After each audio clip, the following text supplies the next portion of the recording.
So guys, may tinitignan tayo ngayon dito sa Mandaluyong. Ewan ko kung mabibili natin. Kasama natin si Mark Kakis. Guys, mukhang pawis na pawis at parang nilalamig. So hindi ko alam kung saan galing. De, pero ano yan? Wala ko sakit. Gumaling na sa dengue. Na-dengue yan for 1 week. Dito sa Manda. Ang kwento, ito si ma'am. First owner sila niyan. Ngayon, ano nangyari? Nawalan siya ng reverse. Ngayon lang siya nagka-problema sa kotse niya. Ngayon, nawalan siya reverse. Dinala niya sa kasa. Tapos, pinapalitan niya ng chef part. Yun ang diagnose nung gumagawa. Afterwards, nung pinalitan yung chef part, sablay. Kasi afterwards, nagkaroon na naman siya ng wala reverse. Nawala siya reverse. Ano tawag dito? Pinagawa niya sa iba. Hindi rin nagawa. So, nabuwisit na siya. Malaki na yung ginastos niya. Yan ang sinasabi ko. Kailangan magaling ang gumagawa. Ang gumas, ang ginastos, di ba? Paulit-ulit ang gastos, 100,000. So ngayon, kung bibili namin to, papakita namin ng proper at tama kasi Ipapamper ng maayos. hindi ko to susugalan kung sablay kaming gumawa. Okay, so tingnan natin kung mabibili ni Nico din. Uwi na natin, malapit lang naman. Ang magdadrive siguro si Mark.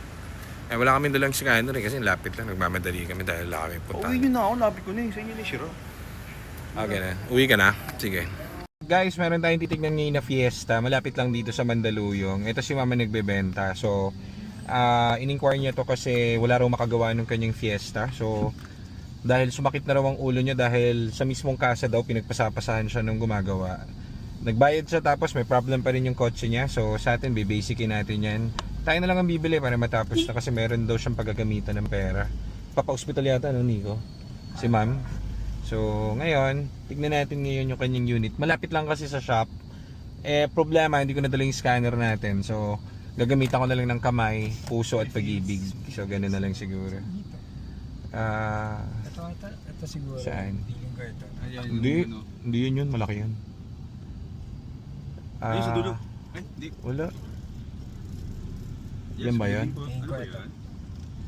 Yan. Naglalakad ba siya papunta rito? Pag naglalakad siya papunta rito, yan. Ano yun? Ito yun, papak ng ano ron ah.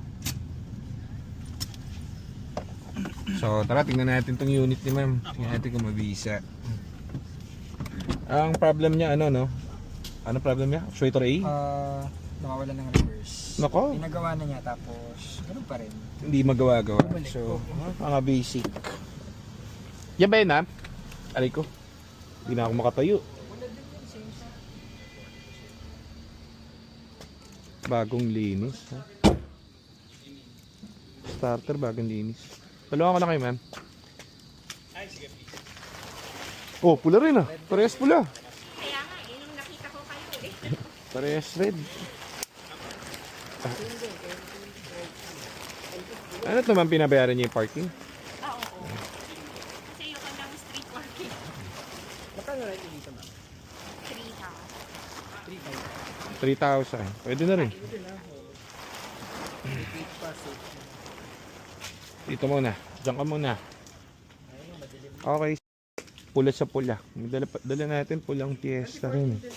Yan. So, ito ready na to for release. Ano pa ko lang dito, Mark? Detailing na lang? Tapos sa paint shop kakakuha lang. Nakawalan to.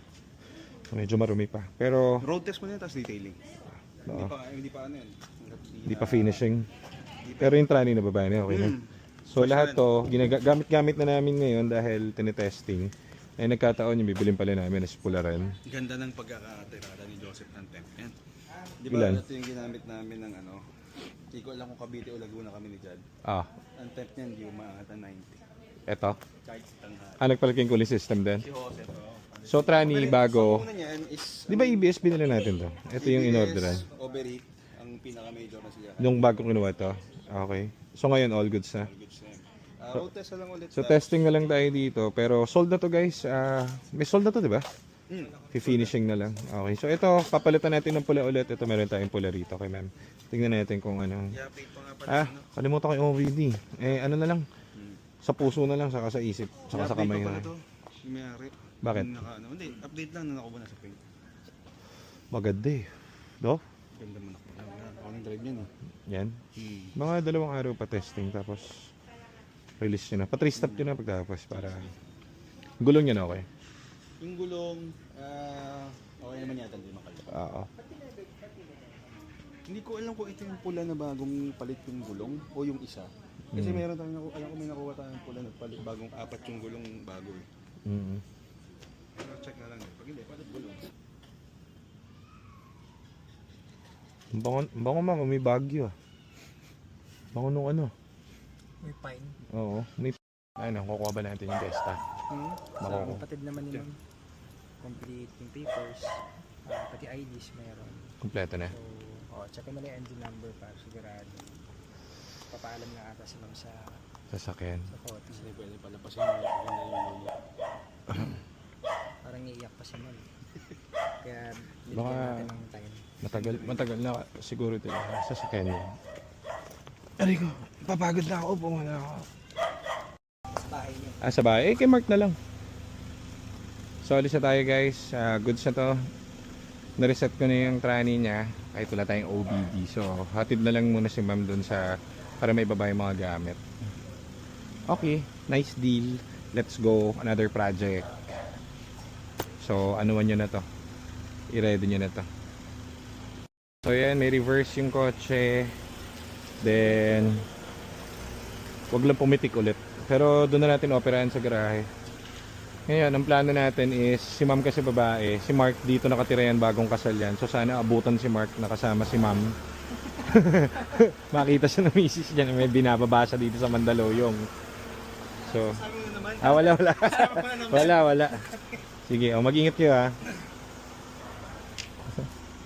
Kasama mo. Saan? Kasama mo. Sira ulo ko ba? Kasama mo. Yan. Sira ulo ko. So yan, good luck Mark. At uwi na tayo. Okay, so ito yung pulang Fiesta na daladala namin. Ang ganda ng takbo nito. Perfect. Pwede na natin release siguro ito mga 2 araw pa, no? Detailing na lang. Detailing na lang to. Kung mapapansin nyo guys, ito, sorry madilim lang eh. Teka ba, pwede ba ako sa ilaw? So, mapapansin nyo guys, walang nginig oh. Ito yung hinahanap ko. Kailangan ganito to bago lalabas dito sa shop. Wala nang nginig. Wala nagbabibrate. So, para sa 2014 na kotse, kung bibili ka dyan ng ibang brand, mararamdaman mo daming kalog, daming kalampag. Ito, plain and simple oh. Tamo. Walang kahit anong check engine. Tapos, kung bakit siya sobrang tahimik sa idling, bago yung clutch niya eh. So, wala masyadong garalgal doon kapag umiikot yun. So, very good tong unit na to. Sobrang lamig ng aircon. As in, sabagay, malamig naman talaga ang aircon ng ano. Pero, yun nga, dito kasi, ino-all in na to, pati aircon. Bagong recharge ng Freon to. So, wala na tayong problemahin dito. Papatagalin pa natin ng another, kasi 3 araw na yata gamit ni Jared, ano? So, Testing na. na-testing na to ng malalayo. Ngayon, tinesting din namin hands-on. Very goods. Ang ganda ng shifting, ang ganda ng manakbo, ganda ng gas consumption, walang error, zero, perfect. So ngayon, doon na lang tayo sa detailing. So mamantayin nyo tong unit nyo, yung kumuha ng pula sa amin, malapit na po ito. Papa-finishing na lang natin kasi kakalabas lang doon ng paint shop nito. So, ayan o, mukha pang malungkot yung pintura kasi hindi pa siya na-buffing. Nati 3 steps, 6 steps pala na buffing. So, Salt Fiesta, abang nyo na sa daan to. Pambaragan na naman tong unit na to. Thank you sa bumili. Thank you.